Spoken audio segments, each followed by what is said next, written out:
And she is a celebrity mindset coach who's worked with top athletes, Google execs, and even stars from Netflix's Selling Sunset. She originally created her mindset tools for her niece, Livvy Dunne, the highest paid NCAA female athlete, and she now helps people at every level fast track their biggest dreams. So Laura, welcome. So happy to have you here, and I'm going to turn it to you for a quick self-intro from you as well. Amazing. Welcome everybody. Am I big on their screen, or are you going to expand right now? video? Sweet. Hey, hi. Alrighty. So you are pinned, Laura. Okay. Hi, everybody. I'm Laura St. John. I'm excited to be here. I'm actually a member inside the community, and I've been thinking about, collaborating and speaking to you for quite a while now. So I appreciate you being here. I think time is the biggest commodity and most important value in my life, and I promise to pack a punch. I'm a little bit about me. I'm born and raised in New Jersey. I now live out in California, had a pit stop for a bunch of years in Colorado. I'm almost 50 years old. I have 3 boys, 20, 18, and 14. And since I was a very little girl, I have seen people overcome the toughest challenges, starting with my mom when I was 6 years old. She was given 2 years to live, and I saw the power of mindset. She is alive today. She's enjoying her 8 grandchildren, and I believe that nothing's impossible. I really am here to help you unstuck your blocks. I am here to help you see past your struggles, and I'm here to help you manifest new results as quickly as possible. So what I'm known for when it comes to mindset is very practical tools. I grew an ed tech company for kids that we partnered with, eventually Discovery Channel, Discovery Kids. And what I was just saying to Kai is, even for my mindset tools now, because I grew that company to 700 locations, scaled it, had a really good sense of kids are so close to the truth of who you are. And then we get all these layers, and layers and layers, and sometimes we lose and get stuck in labels and limits that either have been placed on us by ourselves or by others through negative circumstances that we then carry forward. So I was always fascinated because, through my work in education, I developed a lot of philosophies as I would see, just different things go negative that could shift positive. And then I started, taking the years of growing that education company and started launching a fitness business with my husband. So we totally switched gears after we grew that company, partnered with Discovery Channel. And then we said, what about in the fitness and health world? Could you get unstuck? Could you get unblocked physically? So my husband's a fitness guy. I'm the mindset person. Started designing these classes. At the same time, you may know my niece, Olivia Dunne. She was on track for Olympics 2020, and she was really stuck in her gymnastics. My sister was spending all this money for a sports psychologist and was like,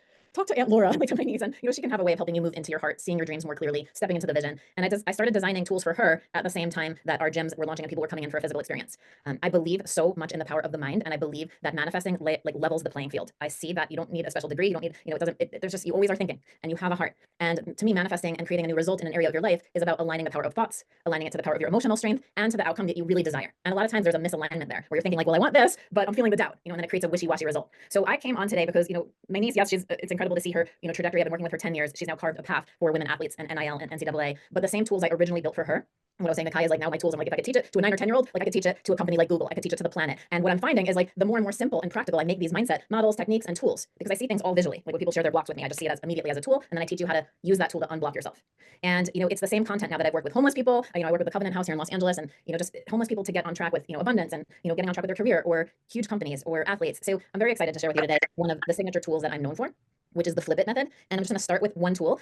You're in my office right now, which is like also my filming studio. So I have this space, and then we're gonna do a live Q&A. So please also take a note of, as I'm going through this content, and you're gonna wanna rewatch this because I said the top 7 manifesting mistakes, but then I was just like, I'm gonna drop at least 10 or 20 and how to flip them to create a new result faster. That's my goal, is like, how do I help you get there? How do I help you get there faster? Your dreams were placed on your heart for a reason. And a lot of the times people are not actually thinking big enough. They're just thinking about like, if I could just move this block, then everything would work out. So I'm gonna show you with some of the tools. And then I also have this space ready to go over there. It's my whiteboard space where I'm gonna do a live Q&A section with you and answer your questions and draw things out and all that. If you don't already have a pen and paper, I invite you to grab a pen and paper because we're going to do one of my first tools called the flip it. Okay. And I may even just head on over to my whiteboard sooner than later. And I'm sure they'll tell you where the recording's going to be. I love that you're already posting in the chat. Just drop for me just so I know the current audience who's watching this. I know some people might be watching on replay, but if you're feeling really stuck in one area and you're like, Lord, I just want to get unstuck in this one key area. Can you focus some more attention on this area? What might you be feeling stuck in? And just drop it in the chat. Is it your own internal stuckness, your own self-doubts, limiting beliefs? Are you feeling resentful about a choice you made or decision that you're still like carrying the weight of? Or is it an external block? Like, where I'm doing all the things, but like my bank account's not budging, or sales aren't flowing in, or is it something external from you? So where are you feeling a little bit stuck? And then also it may not be, as I'm seeing here, sometimes even related to your career. It could be like, I'm feeling a lot of doubt, or I feel not enough in my relationships, and that oozes into every aspect of my life. And now I don't ask to get paid my worth. And it just is the trickle even starting somewhere else, but it's impacting you as an entrepreneur or in your career. So what I found is, as you can see in the chat, a lot of us feel blocks internally. Like, oh, I'm my biggest roadblock kind of feeling, like I'm paralyzed and indecision, I'm feeling all the doubts. And a lot of times you feel it externally, and one's not better than another. The external is still a reflection of the internal. Like I might feel doubt, or I might not feel enough, but then I'm like, see, there's not enough of this outside of me. So it's always a reflection. But as a mindset coach, again, I'm here to help you. And that's why I want to help you first identify where you're feeling a little bit stuck so you can get unstuck. Being clear is going to be your superpower, because having a clear vision is really one of the first steps of learning how to access your dreams and thinking bigger. But what I found over the years of coaching thousands of people, and by the way, Kai, I was actually on Netflix on that show. So I was helping those celebrities, but I got pulled into the show. So if you guys, I'm on season 4 of Selling Sunset. And what I found, the reason I'm sharing that is they featured some of this tool that I'm going to teach you today, which is my flip it method. Because what I found is sometimes what might feel unclear is the dream or the goal, or is it too big? Is it too small? The vision. And often what feels very clear is what's blocking you.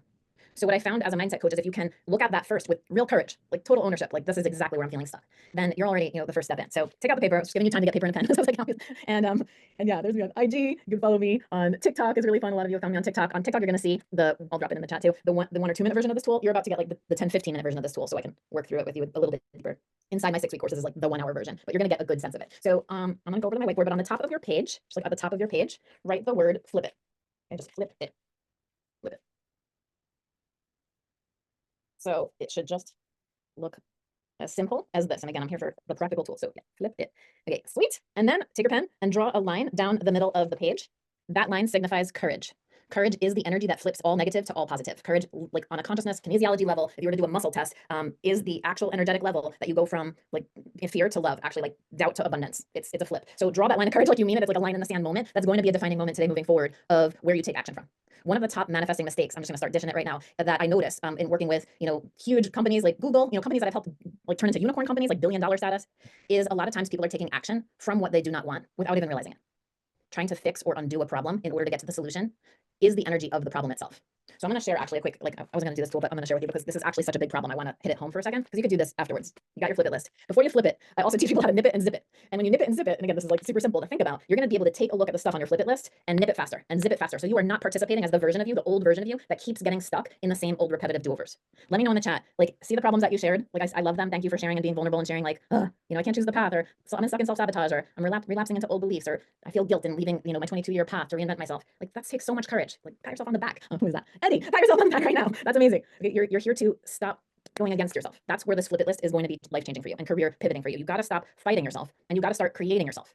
When you are fighting your own self and your own blocks, you're going inside the energy of the problem. And this is like Einstein stuff. And Einstein's like problems and solutions, they're different energy. It is a different level of thought. It is a different consciousness. It is a different version of you. There is a version of you that faces the same problems that you're experiencing differently. And that's the power of manifesting. Like manifesting is not creating something out of nothing. Like boom. It is actually aligning yourself to the paths that already exist. Okay, if you're feeling a ding ding moment, ding ding, let me know. Because Matt, that's a ding ding moment of awareness. Ding ding. I'm known for the ding ding moments as a teacher at heart. I live for the ding ding moments. They're just aha moments. Every time you have a ding ding, it's a breakthrough. It's a breakthrough, whether it's a tiny breakthrough or a big breakthrough. And the more you notice them, the more you accelerate your way to bigger breakthroughs because you're actually celebrating yourself. I am here to help you understand the truth that's already inside you. I ultimately teach trust. And like I'll just keep sharing some like details with you because trust is the highest manifestation of love. It is in alignment to all abundance, all there is. And when you trust yourself, when you're confident, then in the choices you're making today moving forward, your life can change dramatically fast. And I don't care whether it took you 10 years, 10 months, or decades to get as stuck as sometimes you might feel. In under 6 weeks, or even just in this hour, I can guarantee like change. You will feel it. You'll feel it because I'm not here saying I have all the answers. I'm here saying you have all your own answers. And I'm here to guide you on how to unstuck yourself. So you don't have to rely on me. You actually have a tool and set of frameworks to work on to do it yourself. So the nip and zip is really important, where you think of sometimes the biggest problem that's weighing on you, like so big that it feels bigger than you. It's like cloudy, or it weighs you down. And it might actually be in a different category than your career. You might have something really heavy that's weighing on you from your past or current circumstances. And this is where like it's that thing again that you might not even want to share. It's something that sometimes is so big and it feels like your biggest block. I invite you, besides the flip it, to take like another little piece of paper, this little, and write down on a little tiny piece of paper what that problem is, what that challenge is, what that thing is that like does not feel like it's allowing you to move forward. The thing that like you're trying to move your career forward, but it might be something going on with a spouse. Like you're trying to do this, it's the big but this is going on, Laura, and it feels so big. And the nice thing is that like everybody has it. I work with enough celebrities and billionaires and homeless and kids and adults to know like wow, everyone has one of these things. So you're not alone. But write it down and look at it. Just putting pen to paper, this is the power of shifting your mindset. Just putting pen to paper and thinking like this huge thing is now teeny tiny. Like you can even write it in teeny tiny words. You are training your brain, shrink this thing. Shrink this thing that feels like a boulder to like the size of a pebble, and I will train you how to flick it away. But you're shrinking it. You write it down and like you're actually giving your brain like a little wiring of your brain, a little notice like this thing that felt ambiguous or even like cloudy or weighing me down is now in black and white in front of me, and no one even needs to see it but me. That's the nice thing too, side note. Like I don't even need to know your problems to give you the pathways out. So write it down, look at it, and own it in a way that like you don't own me anymore, like problem. You're not gonna keep me stuck, and I'm ready to nip you and just nip it like and rip you. Nip it and rip it. Okay. So now we're just gonna rip it, just tiny pieces. Okay, just little rips. This is giving your brain another signal. Like you're not in control of me anymore. And I'm all about very visual tools because your brain is logical and it needs a physical place sometimes for the mindset stuff to land. And what I noticed over the years, I was like, I love the science of like Joe Dispenza and Bruce Lipton and things like that. Amazing. I love the spiritual stuff. Like I love it. It's beautiful. But I was like, I could not find any practical tools. So I designed. So this is one of them, the nip. And this, now I want you to like just imagine, okay, you can leave a little ripped pile for now, but later on, go to your kitchen and that's the nip it. And then you're going to zip it. It's going to help you with your flip it. And you could do any of my tools in any order. I have like a lot of tools. This zip it, when you look at this, and again, this is back to the Einstein stuff of the energy of the problem, you can zip. So it's not oozing everywhere into your life, into your business, into your emails, into your sales calls, into whatever it is that you're doing. You're literally nipping it and zipping it because the solutions are everywhere and they live outside the energy of the problem. And when you do something as simple as this, and I know it seems like really, Laura, It's as simple as this. I have done this like with companies and people like over the years, and like what you actually can release because you've not maybe put it down, zipped it, trained your brain to nip and zip. And then you'll just have to watch this and maybe replay this and do it later. But the zip bag, like once you get the little zippy bag, nip it, zip it. Then you just, I'll have to like stand up for a second just to give you the visual. See my beautiful flowers on my ceiling. You go like this and you just, this is how much attention you want to give your problems. That much attention. Like problems, you don't deserve my attention. Go sit in the corner. You're like literally on the floor, my problems. Because I only got time for solutions. And most people are again stuck inside the energy of their own problems. And then your overthinking brain is like, alert, alert, we got a problem, we got to fix it. That's all your brain wants to do. It's its job. It's an organ that fixes things, solves problems. So you have to train it. I basically teach you to trick your brain that that's been solved. Otherwise, your brain's going to like scan planet Earth to keep having do-overs.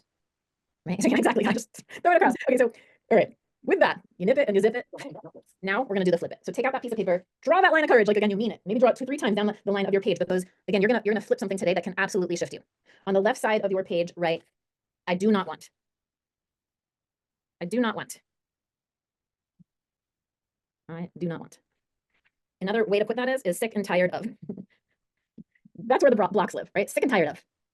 What are you sick and tired of? And then down the page on the left side, put a 1, a 2, and a 3. Okay, so you got your flip it list. You got do not want, sick and tired of. Sometimes it's easier to think of like, oh, what am I sick and tired of? 1, 2, and a 3. Okay. Now I already brought you through the exercise with the nip zip. I want you to think of the top 3 things, either thoughts you always think that are negative, experiences you keep getting stuck in, or feelings you keep feeling. You can be as specific as you want on the side. And write down those top 3 things that if you were to meet with me one-on-one, I don't do a ton of private coaching anymore, but I do a lot of programs and experiences and coaching stuff and whatever. But my point is, if we were to sit down one-on-one and I was just talking with you, and this pen could be a magic wand, and I was just like, manifesting's amazing. You just got to align to what you desire. We'll first take a look at what you don't want anymore. And you're like, Laura, if this pen could be a magic wand and these things would just go away, these thoughts in my head, these feelings I keep feeling, these situations that I keep having, these do-overs in like the sabotage thing or whatever, you know your stuff. Get it down. Write those top 3 things down. And it could be as specific as possible. It could be like, I keep thinking about like this day that happened 3 years ago. So write them down.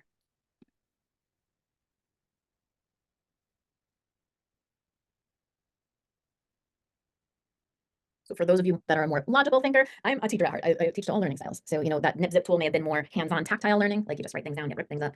This tool now is very logical. Start writing down logically, like what are these big blocks that are blocking you from a thoughts perspective, from a feelings perspective, or a situation you keep feeling. And if you feel like you're like, I don't have enough pages, Laura, like I need 10 or 20, I can guarantee, I've worked with enough thousands of people to tell you that once you get past 3 or even 5, they're all related to your top 3. So I'll just help shortcut you right there. They're just oozing into additional things. Okay, so as you write down your top 3, if you're willing to share more in the chat, that's amazing. Ron's like, I need pages and pages. Now, as you keep seeing your blocks, but you look at your top 3, you're like, I don't ever feel like enough. I don't ever feel good enough. Okay, well now you're like, I don't have enough money. I'm like, well, if you don't have enough money, that's related to not feeling good enough. And they're like, I don't have enough time. I'm like, you're not feeling good enough. And then like, I don't have enough this. I'm like, see how it's all related to lack, not enough, and how that's showing up in your life. So you might, the relief of the flip it, and one of the first ding dings, well, not, I mean, maybe you've had more ding dings, but a big ding ding is you actually have less to flip than you think. You might, sometimes people find me and are like, I need to change everything in my life. Relationships aren't working. My love life's not working. My bank account's not working. My career, and I'm just like, yeah, it's like probably related to like 1 or 2 feelings. So just so you know, there's a lot of relief because I help you shrink the list. Okay. Get your 3 things down. And next part of this exercise is draw 3 lines through the line of courage to the other side. And I'm going to give you some next steps before you start writing on the other side, what to do. So draw 3 lines. That signifies that you are ready to step through. Like I have an experience out here. I do retreats in Malibu, and actually have you draw a line in the sand. This is like that line in the sand moment. You're like defining, I'm stepping through the line in the sand with courage to face these blocks differently. This is a desire to unstuck yourself. So this is on the left, on the right side now, right? I clearly desire. Clearly desire. Duh is of, sire is father, desire is of the father. I mean, it's like deep. So I clearly desire. Desire is the energy of your heart. This taps into the truth that's being blocked by the left side of your page. The left side of your page is what's blocking you from the truth of who you are, your creative expression. That's you. That's completely abundant and unlimited and doesn't need to be stuck in those things anymore. Okay, so yeah, so it's just, I do not want, sick and tired of, I clearly desire. I painted this last year. It's actually like in your filming room right now, but like, so painting over there, you see on my light, the flip it right there is my painting. And just, this is like the tool. It's the tool. Okay, on the right side of I clearly desire, I want you to, now before you start writing, broaden this out. So I'm gonna look at some examples. I'm gonna look at some examples here. Like tell me something you absolutely don't want, and I'll help you flip it. I'll actually like help you custom flips, and we're gonna do a live Q&A in a few minutes. This is gonna get really juicy, really, really even fast. Overwhelm. To lose my memory. Feeling like success in my business is so out of reach. Okay, amazing. And get as specific as possible. Those are the stuff. I love it. On the left side, are you ready to step away from those things? 100%, right? Because life is going to keep throwing you experiences. It's throwing you the perfect challenges to help you know what you do not want. What you do not want, ding, ding, is not to derail you. What you do not want is to show you with great clarity where you've been receiving challenges. Look at the left side of your list and you're like, how long have I been stuck in these challenges? Like how long? Like, are these challenges that you've been facing for a while? Have they shown up in different areas? And, just take a look at them because you're ready to step beyond them. And it requires a different version of you. It requires, like, look at the left side and be like, I'm done fighting and fixing and trying to undo that version of me. That's not creative. That is going to, again, put you in the energy of it. You want to be ready to step through the line of courage and go to the other side, which is the clear desire. You are being dealt the perfect challenges. So you step into who you're meant to be, who you're meant to become. Like, I'm here on a journey of trust. trusting myself, trusting the process, trusting I'm exactly where I'm meant to be in this moment. And stuck is just a feeling. Put that on the top of your flip it list. It's like a little like slogan I'm known for. Stuck is just, and underline just, or put it in quotes, because it's like stuck is just a feeling. Stuck is a feeling, and then it's a thing. Then you see it external, but it's a feeling. And unstuck is also a feeling. And that's my job. I've built these tools to help you get unstuck. So when you look at what you clearly desire, I want you to look at this right side that you're about to create in the energy of courage, that you've been dished the stuff on the left side that you've been stuck in, which puts you right back into your head. That is not where your power is. Your power comes from your heart and your ability to intuitively know with great confidence where you want to be going. And if you're not sure, your head is going to give you all the reference points of why you can't, why you should stay stuck. So I'm just inviting you to step into the line of courage, and I'm honing on this because with desire again is from the heart, not the head. You don't have to know how to just know. Trust does not require evidence. Brain and logic requires evidence. So these tools will help you logically tap into trust, because trust also is a feeling, and then it's a thing. And a lot of times people just make it a thing, like it's a conditional thing. All right, so go to your clearly desire list, and I'll help you make some flips, but do your best now to tap into the positive. So the words cannot be negative on the right side, and they should be bigger and broader. So if you know you don't want to be stuck in overwhelm, I clearly desire to tap into, trusting myself, trusting the unfolding, allowing more flow and happiness and joy into my day. If I clearly don't want to be reactive to issues instantly, causing mental torture over it, Leo, be done with that. I clearly desire to make clear, swift, powerful decisions in line with my clear vision. When you're stuck in mental torture, or that like you're in some kind of instant reaction mode that feels negative, you're being reactive versus proactive, right? So that clear desire is to be, I clearly desire to be making proactive, like swift, clear, powerful decisions in line with my vision. Being very reactive is actually ding, ding, ding. This is a good manifesting mistake to flip. It just is an indication your vision's not clear enough. Because if your vision was crystal clear, nothing really actually derails you for more than like a sec. And then you're like, that's not aligned, versus engaging with it. So I'll help you through some of these things too. But at this point, I just want you to, you're putting like in the clear desire, you might not be this version of you yet, but you want to identify these clear desires of, okay, if I don't want this, and this is where I'm stuck, I clearly desire this. It should be the opposite. It should be broad. It should be powerful. So if you're like, I clearly don't want to be stuck in patterns of self-sabotage, right? I clearly desire to step into belief and trust in myself and trust in my judgment and trust in my choices. Like that's a trust issue if you keep going down the path of rejection and sabotage. I don't want to feel so disorganized in many parts of my life, right? So disorganized is a feeling. Unbalanced is a feeling. Like overwhelmed and being scattered, anyone relate, is a feeling. And then your energy gets scattered. You see all the millions of things outside of you and you're like, see, I have all these reasons to be overwhelmed and stressed and anxious and all this stuff. These are all feelings that can be flipped. Exactly. I clearly desire, good job, to feel organized, like a badass. Like if it's in front of me, I can handle it. Right. So I'll keep helping you with some of these flips because they're powerful and they're life-changing. And most likely you're stuck trying to fix what you don't want. And it's, again, one of the hugest manifesting mistakes. It's one of the hugest impacts on your current results. Okay, let me see some more. And you can drop me some in the chat. Not holding self-control and saying no to certain things, caving in easily. Okay, Luca, I clearly desire to feel the confidence in myself to see clearly what's aligned and misaligned to my dreams. Like, boom, you'll be able, again, it's just yes, no. The more you have a very clear vision, the faster you make decisions. Because if you are not clear in the direction in which you're going, and then you're not open to the infinity paths that can get you there, you'll be very limited in trying to always push one path forward. And the moment you get a curveball on that one path, you're like, oh, right? And you get stuck again and frustrated, and it just becomes this never-ending cycle. But again, these are all mindset shifts that just all these things that you're talking about are literally methods of thought that require a different thinking. And the clear desire is where you have to start.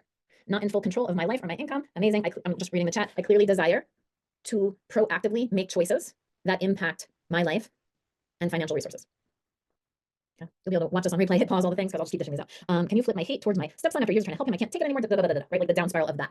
Okay, you got to broaden it out. Since you can't control other people's behaviors and actions, I clearly desire to find the peace to surround myself with people that have these qualities and reflect those same qualities inside myself.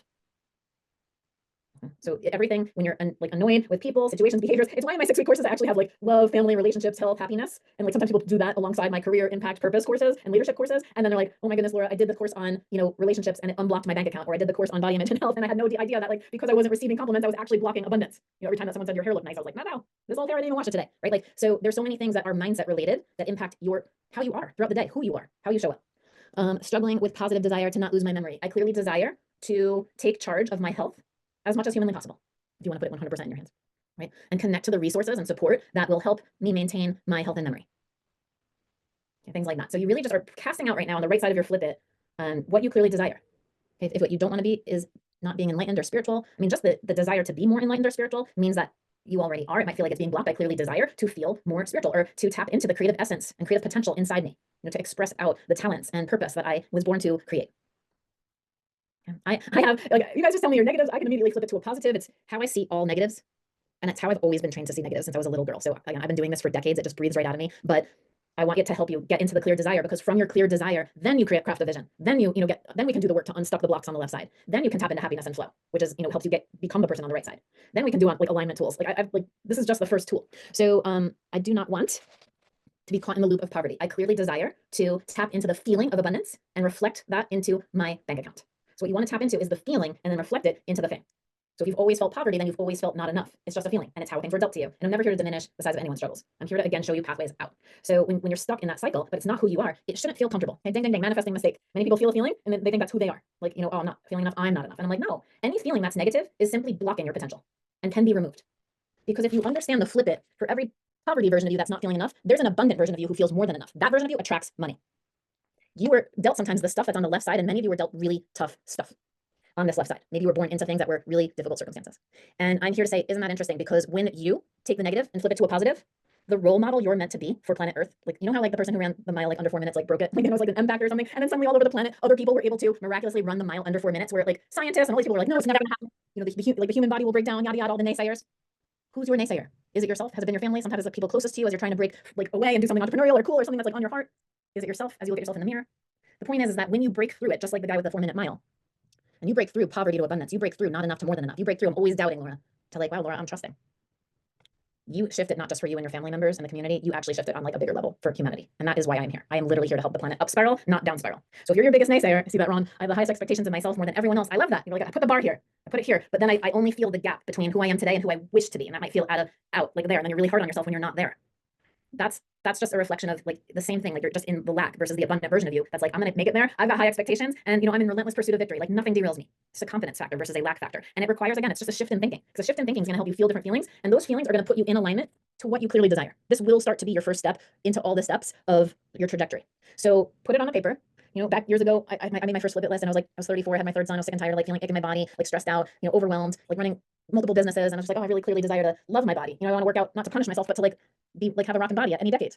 Right? I don't want, so like, it might be the same workout and the same food choices, but are you doing it because you're hating yourself? Or are you doing it because of the person you're about to become? That is the power of this flip it.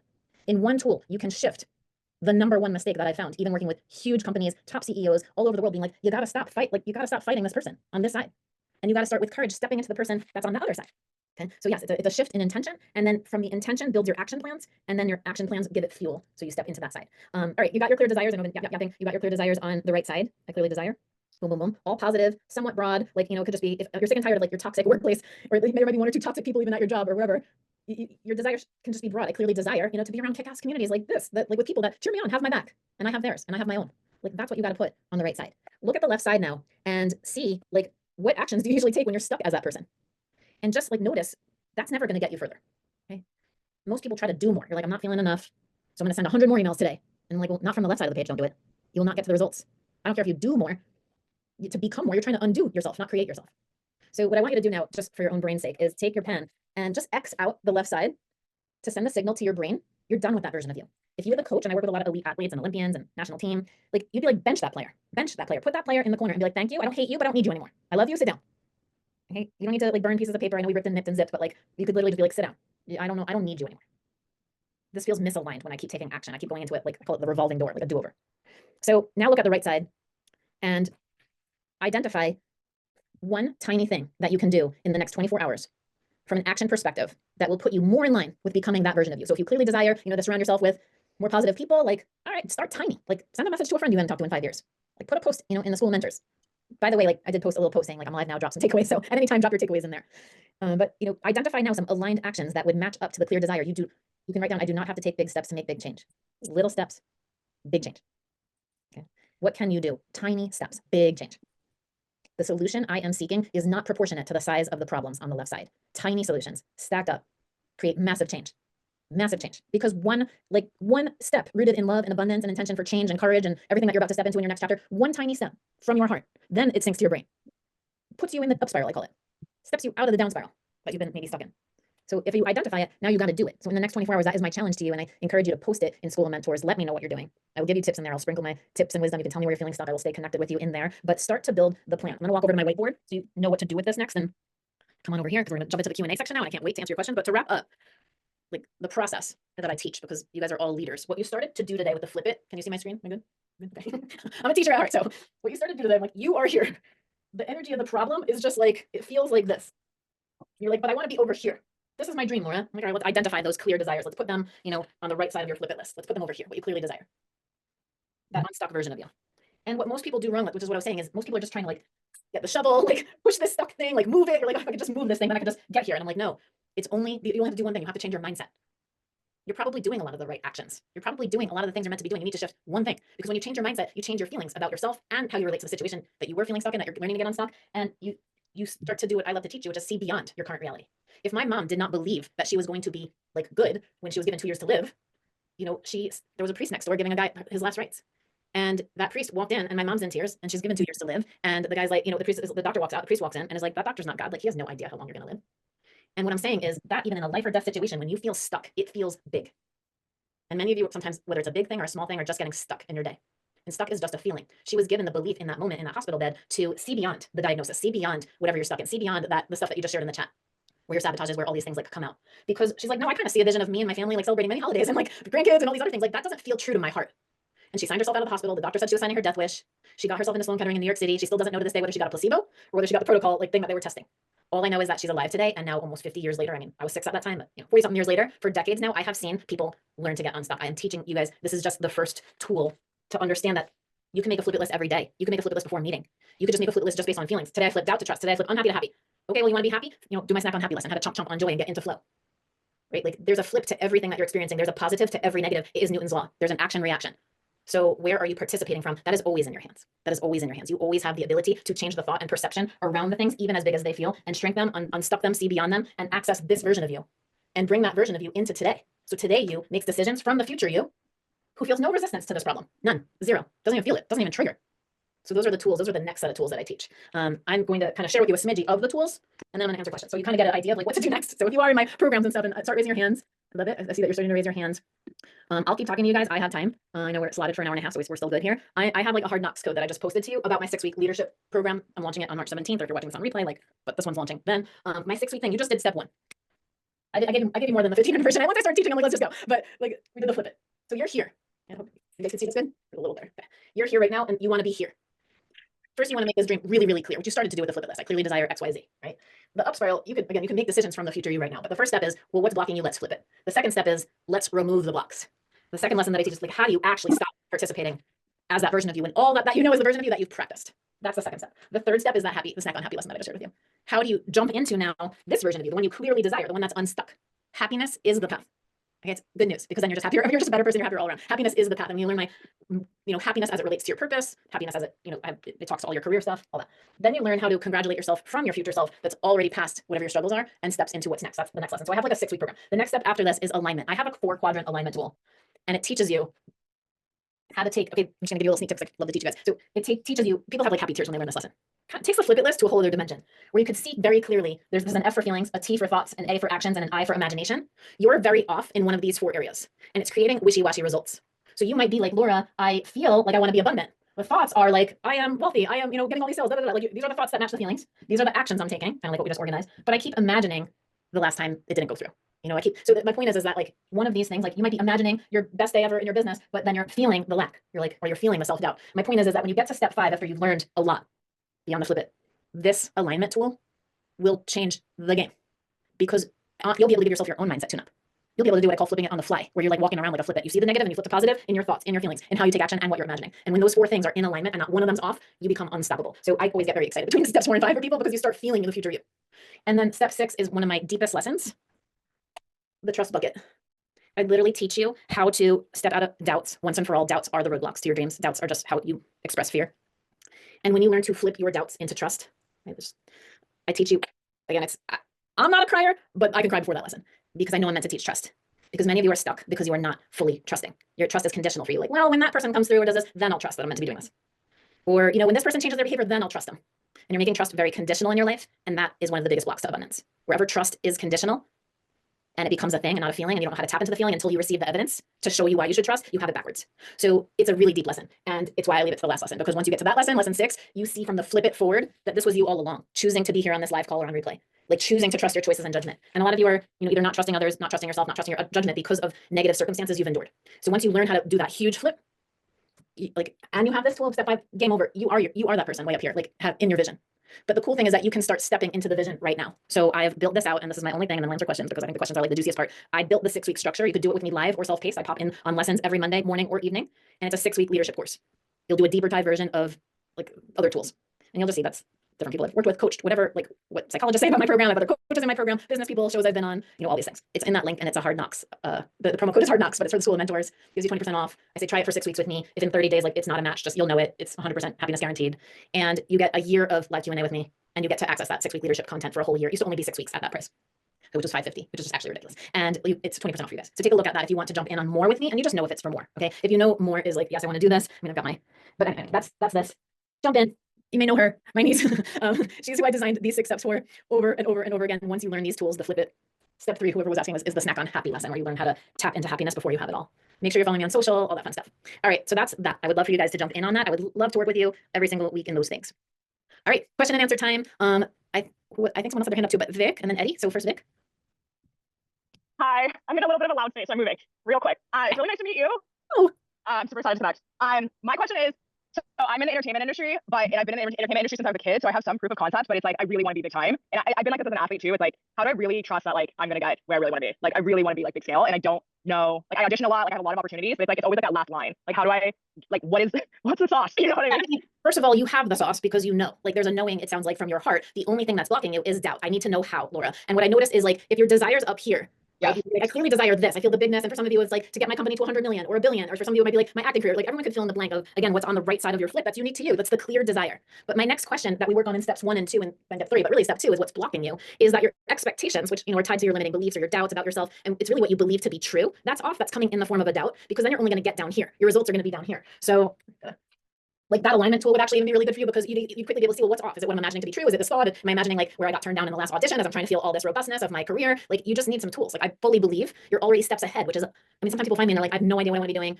I don't know which path to take. I'm in complete indecision. I'm paralyzed in fear all day. Like I just can't even take a step forward. And I'm like, oh, you're just in doubt. Like doubt is blocking your ability to see your path. Whereas you're different right now. And for those of you who are like, oh my God, she's describing me, like helps on the way. Like you're just in doubt. You need to learn how to trust. You're already trusting, Vic, that like I know. And like trust is a knowing. It is not evidence. And what you're seeking right now is evidence. I really need the evidence to feel the bigness, so I can like have the proof of the bigness that I am, that I am. And if this thing would just crack open and just show me, I'd feel a whole lot better. And I'm like, when you're seeking the how and you're seeking the path, you're stuck, right? Then you're stuck because you're out waiting for evidence. So you're just, again, you're kind of here, the stairs, and you're like, I'm only receiving this outcome. And I'm like, yeah, well, there's another version of you that has a different set of thoughts. Okay, that's not me sharing my whiteboard, but thank you, Kai. Kai's like, I'm on it. Hey, Augustin, bro, can you please stop sharing your whiteboard? Thank you. I posted like 3 times, dude. I appreciate it. This whiteboard, people, this whiteboard. So what's happening is when you're down here, and this everyone can relate to these moments, and you're like, I've only seen down here gigs, down here sales, down here this, but your brain is already like, but I really want to be up here, Laura, having this result. And I'm like, all that actually, the paths to this, there's infinity. There's infinity paths to your dreams. When you are stuck energetically, which is emotionally and mentally and spiritually, in this version of you, and you're seeking but how, if the path would just present itself, then I could trust, but this has already been placed in your heart here. You need to change your method of thought. You actually need the steps, but when you get to step 5, you'll be like, OMG. Like again, you'll be happy tears, because it's alignment of your thoughts of you at this version of you. It's alignment to how you feel when you get a setback. Do you immediately see it as a comeback? Do you know how to turn it into a comeback? Right? Or do you get derailed? It's a shift in thinking, and it's a shift in mindset. And then to have the architecture of the tools, that's where I come in. So the flip it tool is one thing. Every step you get a tool. And so you'll know, like, oh, when I'm in doubt, I'm going to do this tool. When I'm in self-rejection, you do a house of manifesting tool, and you see that you're stuck in the basement rejecting yourself, and you're just stuck in the basement. Like when you're, like I have a tool for each level of you. So you're like, oh, I'm feeling angry. I'm like, well, angry is what I just taught you. Like sick and tired of is, this is no longer tolerable. I don't want to be in this version of me anymore. That's the flip it. Because if you anger and courage energetically on the scale of consciousness are actually just like one level away from one another. So it's good to get a little sick and tired of things. It's good to get a little frustrated. Anger like is a little rise up in your body, right? It's like a little bit of, it's there for a reason. Get a little sick and tired of being stuck over here, because anger, when directed into courage, changes you. It will help you make a clear decision. I want to become this, Laura. I'm like, great. Make a decision today from the future you to step into more of this. If you need to start with my free tools, start with my free tools. If you're ready to jump into the 6 weeks, jump into the 6 weeks. Whatever you're ready for is ready for you. It should be a pull, not a push. But you can make a decision. I just was working with Neil McDonough, the actor, and his wife Ruve, some of my greatest friends here in the Malibu area. He's the actor that got like blacklisted in Hollywood. He's like the good bad guy. Like he wouldn't do kissing scenes. He's in like all these shows, Band of Brothers, and I helped them with the mindset to like literally produce their first movie. My husband just got him ready for Infinite Wise. It's coming out Memorial Day weekend. I just helped flip his mindset. They're just producing their first movie now. And I'm sure you know him, but I'm just saying, like any actors, like he's been around a while. Like you get stuck in things. It doesn't matter like how famous you are, not famous you are, what you do, what you don't do. Like everyone's capable. My parents taught me that everyone's a genius. If I ever became a teacher, teach people to like tap into their genius. A genius is one who creates. You can create that, Vic, because you're already feeling that. You got to get unstuck from the mindset piece that's holding you here. Get sick and tired of it. Make the flip it. And when you're ready, jump in and learn the next set of tools. Okay, cool. So for someone in my position, like what do you think would be the most succinct like sentence like for a flip it? Like if I'm already doing all the things, auditioning, like what do you think would be like a really powerful flip it? I mean, what you should be mentally rehearsing as an actor is the imagination quadrant of the 4th quadrant, where you are constantly seeing yourself in the result. I mean, when I taught my niece to go bigger than the Olympic dream, I was like, there's a version of Olivia Dunne that doesn't need the Olympics to be famous, have a company, like work with brands. Like you got to go bigger than just like, I need that movie or I need that gig, like to show me how big I am. You got to go bigger than that. With her, I was like, what's the bigger than Olympic dream? Who are you after the Olympics? Let's start working on that. You need to start working on like, I'm picturing who you are after these things. I've already come and gone. You are this famous actor and you're like living this life. Like that should be your predominant method of thought. It should be how you make decisions, not like pick me, choose me, choose me. Right? Yeah. Like it's confidence, it's trust, it's a knowing. Gotcha. Thank you so much. Really appreciate it. All right, you're there, girl. You're there. Okay. Okay, Eddie. Hey, Laura, how are you? Good, how are you? Hey, so I love the concept of the mindset shift. And so often these mindset shifts can be a transitory change. So when you look at individuals that really drive enduring change versus transitory change, what are those characteristics that separate one from the other? I love this question. Okay. Back to kind of like what I was just saying at the end of that is I call it point C to Z. Make sure this is not wet as I draw this. My niece is a great example and she's a public figure. I mean, Neil also promotes me publicly so I can say these things out loud. But the difference that I found in helping people get to ultra mega success, not just success, sustainable and then some, is that most people are stuck trying to just get from point A to point B. Like this is where I am today and this is where I see myself going and then hooray. And then they get to point B, like they're saying, and then it's like they lose the weight, they gain the weight. They get this boyfriend, they lose the boyfriend. They get the money, they lose the money, right? Because they're not doing what you're saying, which is sustainable change. So I go to a very different place in my structure. First of all, when you guys jump in, I already am celebrating your success. Like I'm already like, who's this version of you that's already up there that we're celebrating? Clinking glasses too, right? I'm just like, I know what's about to happen in 6 weeks. Like, because what I'm developing is most people are just like A to B, I need to get unstuck. Like I need to go from here to here and then I'll feel better. And I'm like, no. You need to go to what I consider, again, beyond the point of what you want to manifest. When I was living in an apartment in Denver drinking coffee, I was sipping, imagining that I was like on shows, like, working with celebrities, like being pulled into, I wrote down some of the largest companies in the world, found me. I've never marketed myself. I've grown to 7 figures organically, word of mouth, right? Because I developed C to Z, which is who are you beyond everything that you want. Like, and that's what you develop with me in these steps. The flip it is this like first thing I clearly desire. Well, who's the identity of you? Again, back to my niece, #1 female paid athlete. I'm like, well, who are you beyond the Olympic dream? Who are you beyond like the Malibu Laura? What are you doing? Like, who are you helping? Like, what's your day like? How do you brush your teeth? How do you walk into a room? And if you can start developing who that identity is, and I kind of designed fun tools to do that beyond day in the life, beyond scripting, beyond law of assumption. I go to like a deep level of how to do that. Because if once you crack that code, you realize how malleable like success is. Like you actually can recognize like, not only can I get there, I was actually thinking too small. Like I can get there faster and maybe I was limiting myself. Most of the time, most people aren't thinking big enough and are thinking very one-dimensional in terms of what their success is. You're only looking at it as money or fame or power or like when I get to the size versus an identity of who you are at a whole other level on your terms. On your terms. So there's a series of tools that I've developed, even like some of them are in my free course too, like the congratulations card from your future self that you read every night before you go to bed. Like there's a ways that I teach you on really deep levels and fun levels, how to tap into the identity of that version of you beyond who has it all. So you stop trying to get to point B. And once you are that person, like the paths just appear. Suddenly like this conversation changed, this path, like I didn't even ever see that before. And like, now it's right there. And I didn't even, because your perception changes and you stop fighting how to get to point B. And you start again, developing this identity that's like, oh, you mean there's infinity paths? And I'm like looking for the fastest or easiest path, the less bumpy ones. So yeah, so that's the strategy, is taking you beyond. Like a lot of therapy goes into your past, into what's not happening now, but that's active right now. I have a lot of therapists in my program and stuff. And I'm not ever knocking therapy because I believe it's a great modality. This modality is completely different. Instead of going back to fix what's active in you right now, I'm going to the future you that has no resistance to your current struggles. And then I teach you to become that version of you faster. So the future is not happening right now. The past isn't happening right now. All that matters right now in terms of what you attract in is what's active in you right now. What are you actively thinking and feeling? That's going to have an impact on what you see. So that's the development. That's the strategy. It's almost like what I'm hearing you say is you put aside your limiting beliefs and you live a life of perpetual transformation towards this future state that becomes revealed over time. Well said. You would be a perfect match into my program. You love it because the depth of it, like you're seeking that depth. It's a deeper depth of fulfillment and purpose along the way. And a lot of times what I notice, people are like, I just need the money or I just need this. And I'm like, okay, but who's the you that has all that? There's got to be more. And once you tap into that deeper depth, you're going, yeah, you wake up and you're happy. You go to sleep happy. There's less stress. You're more fulfilled. Like it's a beautiful place to be. Love it. Thank you. Thank you. Okay. Fady. And then Eva. Hi, Laura. Can you hear me? Yes. Hi. Hi. Yeah. So basically, my struggles were that when I was a child and a teenager, and I really had a lot of trust in myself and really never doubted anything I used to do. It was always like, I was always betting on myself. But it seems like in the past couple of years, ever since I've gone to university, I lost sort of this trust in myself and I doubt myself and I keep over questioning certain decisions that I seem to make and cannot stick to anything like I used to before. How can I fix that? I have a good help for you. But it's trust. It's like you really thrive in the trust bucket lesson. So it's a deep 1 hour lesson on how to repair and rebuild trust when trust has been broken or shattered in any way. And sometimes that happens in childhood, with people who are supposed to unconditionally love you. Like I can never, again, like I've been shown so many stories of all kinds of ways trust gets shattered. What happens, and I teach trust completely differently than anything else out there. What happens with trust is what our brain does is if this tough situation or person that's outside of me could shatter it, take it away, sideline me. So whether that's a betrayal in a relationship or something that happened in your business or something that happened in a past time, right now you're carrying the weight of that forward and you're worried about it happening again. And your brain is like, alert, alert, we don't want to go through that pain again. So now let's just not trust anyone. Or what most people do is let's hyper control everything. Right? Let me know. I'm hyper controllers in the process. Let me just hyper control everything because if I can just control everything, even the stuff that's outside of my control and try to control other people and their behaviors and this and that, maybe I won't go through this pain again. Because what's happening logically is that your brain is saying, if trust can be shattered by something outside of me, clearly, I got to bring out my fancy ding, ding, ding bell for this one. Clearly, I need to get it back from someone or something that's outside of me. That in lies the problem of perpetual stuck in doubt. Because we suddenly make trust logical and trust does not live in your brain. Trust lives in your heart. Doubt blocks it. So when I teach how to trust, and I have this really powerful lesson that you'll get in the 6 weeks called the House of Manifesting. It shows you, I draw like an actual like house, and this is like the basement. Besides the trust bucket lesson, the top floor of my House of Manifesting is the trust floor. And I train you how to elevate like an elevator, like literally go in the elevator and leave the floor of doubt, which is lack. Leave the floor of self-rejection, which is like, well, maybe if I didn't make that choice, I wouldn't feel so much guilt and shame around it. These are all basement levels that will keep you manifesting more of the same. Then we get to the anger floor, which is what I took you to with the flip it list today. And then this line is the line of courage. And then I teach you how to manifest from a version of you that predominantly lives on these 3 floors, which is happiness, confidence, and trust. When you learn to like, and that's why I have a whole curriculum. I'm a teacher. This is like lesson plans and tools on tools on tools. When you learn these models and you learn how to go from the doubt floor, which is down here, aligned to lack. Because when you're in the doubt floor, you're always seeking evidence. You're always making trust conditional. You're always like waiting for, even what Vic said with acting stuff. Like, well, when I see the path, then I'll go to the trust floor. And I'm like, nope, you got to learn how to go to the trust floor, trust. And then you'll receive, like, I've worked with actors or like, I'm just giving different examples. And I'm like, the you on the trust floor is like, there's one me. I have 10 acting gigs. Which one am I going to choose?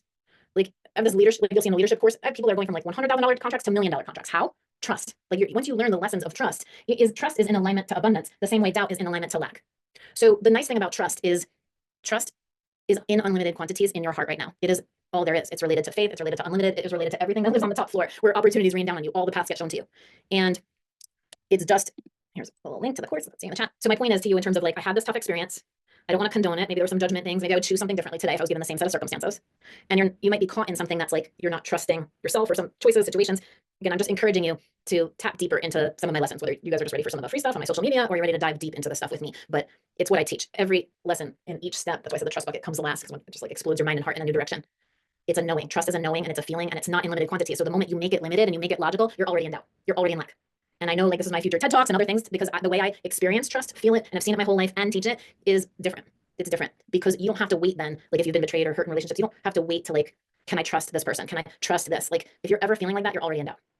You can be like, I trust myself. I trust my intuition. I knew something was off. You probably did. You probably knew, like in many of your cases, for many of you listening to this, like right now being like, oh yeah, this is me right now. I'm telling you that there's a knowing. And when you're sidelined and it's stripped away, just like, wow, where am I making trust a conditional thing? Where am I waiting for evidence in order to trust more in myself, in my path, in my outcome? Are you ready to learn how to trust on a deeper level? Because it is what's going to open the doors. So I make trust, starting with the flip, like being like, trust, you've been shown all these challenges to have great clarity in what you desire. That takes trust. Like really, this sucked. Like I don't want to stay stuck in here. Well, trust, those challenges were dished to you. So you knew the path that's meant for you. So you don't just keep spinning in the same old stuff. That required trust for you to make a flip it list, to write down the thing you want to nip and zip. So all of my exercises have an undercurrent of trust because it is what aligns us to things, and doubt is the opposite. And that's where most of us are stuck. Okay. Thank you very much. You're welcome. Eva, come on in. Hello. Okay, so I wonder if you've seen that beautiful Christopher Reeve movie called Somewhere in Time, set on Mackinac Island. I haven't, actually. I have no movie brain. I love movies. That's funny because I work with celebrities. And I'm just like, I know you're famous. I know you've done amazing things. I like just don't remember movies. Okay, it's a must-see movie. Okay, and there's a scene in the movie that's an analogy that I wanted to share. I really hoped you had seen the movie. But so one of the things that happens in the movie is basically he goes back in time to meet someone who's going to become his person, right? And there's future evidence of her and all of that. So there's a scene where he gets zapped out of everything because he had worn this period outfit to sort of like do the method acting kind of thing, but with like bringing him back in time. So he goes back in time. He's with this woman. She's his person, and he left a penny in his pocket. And so that penny, when it comes out, boom, he's like zapped out of everything. And so I feel like something that happens with me is very much like that penny, where I can, like, I took notes of your quadrants, so the feelings, thoughts, actions, imagination. I can do all of those things, but then I see the penny somewhere, or there's like some kind of evidence. And I understand what you're saying, and sometimes I've been better at this than other times, but sometimes there's evidence that's just so strong, that's so out of alignment with what I want, what I'm working towards, that it just feels like it's hard to do all of those things sustainably when that feeling is so strong that it's kind of like I'm there, I'm doing the things, and I'm feeling feelings, and then it's like, boom, the kryptonite, the trigger. Yeah. And I recognize that everyone can relate to that story. So thank you for sharing it. And I will make a note of that movie. Thank you. What I do with elite athletes that are like, I have the strong reference point when I go into this stadium, like I only remember right? Mm-hmm. I have a few tools where you learn to mentally rehearse success in the face of that struggle.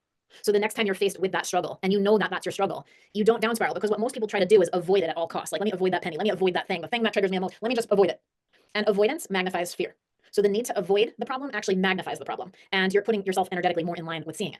So when I train elite athletes on kind of like what you described, it's using some of my tools, and there's like 3 of them, depending on the kind of learner they are, that trains your brain how to be in the experience of the trigger and respond differently. So there's like a free pass tool, how to become untriggerable. So like when you're faced with it, you know exactly what to do. It's rehearsed and it doesn't derail you. When you said how to become untriggerable, I felt like that was a good time to do the ding, ding, ding. And I wonder if you can expand on that a little bit. If it's okay to. Yeah, sure. In steps 1 and 2, you just did the flip it, and then there's the how to unstuck your blocks. I have an hour-long lesson, but it's like there's a snippet of it on this page. So as you guys go through, and I know I kind of just wrote down the House of Manifesting, but on that page that describes like my 6-week thing, you can press play on this. It goes through a little bit about like that house and all that. But I start to share my tool called the free pass, and it's a tool. It's like how to take a free pass to create a new set of reactions, mentally, emotionally, physically. And, you know, many of you might do this. You might get a tough email and like you feel your blood boiling, you start like smacking on the keyboard and sending something back, and then like, you know, you're in the energy of the problem. There's another version of you might naturally do this sometimes, that like closes the laptop, steps outside for 2 seconds, takes a deep breath. Like that's kind of like the lesson on the free pass. How do I engage in this differently? How do I nip and zip it? How do I put it in the corner and bench it? I mean, there's so many tools that I've developed that you'll learn, and then you have to practice them. The nice thing about my tools in terms of mindset, it takes these ambiguous things, like you're like, the trigger, like this makes me feel that feeling, and how to flip that like feeling and wanting to avoid the pain into confidence, handling it differently, looking at it, owning it, shifting your energy, responding powerfully with courage. And what you'll learn after repetition is that not only do you become untriggerable, which is unstoppable, like not derailable, you also like, you align to very different outcomes in that energy. Okay, very different outcomes. So they're not to derail you. Your triggers are really to show you something that's active in you that needs some healing. And once you actually rise above it, you'll be a great example of empowerment for that thing. Yeah. I will say that literally as you're saying this, I just made some connections that there are some things that have been happening that are so funny because they're so extremely not what I want, but I don't actually feel very triggered by them anymore. I just kind of like, I'm like, this is funny. This is interesting. I'm still not at the space that I want to be, but I'm seeing it, I'm laughing. That's great. Put it on a flip list. Put it on a flip. That's something that feels misaligned. I like that you stepped into a matter-of-fact energy. Like that's interesting. That's not aligned between. But is it going to derail me today, or am I going to see past it? And you know, you can really learn tools to see past it. Love it. Okay, I'm going to mute myself, and I'm Thanks, very grateful for this. Hi. Hello, good evening, Laura. Thank you so much for your time. So you helped us with the technique to use manifestation to clearly desire what we want. I wanted to ask, how do you use manifestation to handle the curveballs that life throws at you? Something that you're not prepared. Great question. It's actually the next step, which is how to unstuck your blocks. So once you learn how to unstuck your blocks, I mean, even the free pass that I just talked about, but didn't fully explain, is that it's also about defining a clear vision. So there's a version of you that doesn't participate in those like curveballs the same way. And that version of you has a really clear vision.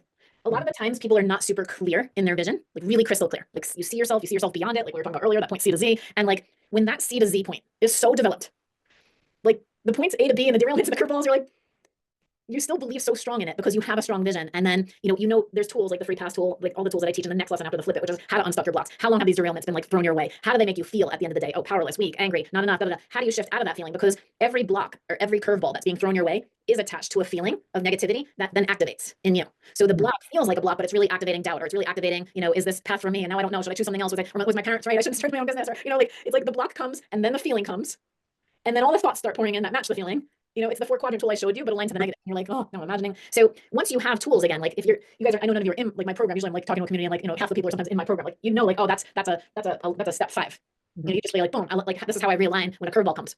This is how I take a setback and turn it into a comeback. You know, it's just tools. It's actually amazing. But I see that with really high achievers. And I mean, I work with Google. I had to train engineers even, and their leadership team and their AI seed venture team, their gradient team, on like how to make these emotional things that I'm teaching even trust logical. So I do both. I am a teacher at heart. So I make things hands-on. I make things very visual, but ultimately at the end of the day, I'm an engineer's daughter. And I also understand like the logical side of the brain and how to make things very step by step, because I know what I love the best, which is just teaching people how to up spiral, not down spiral, and just access the life of their dreams. So I'm just like, you're there already, right? Like, but I know what our brain needs.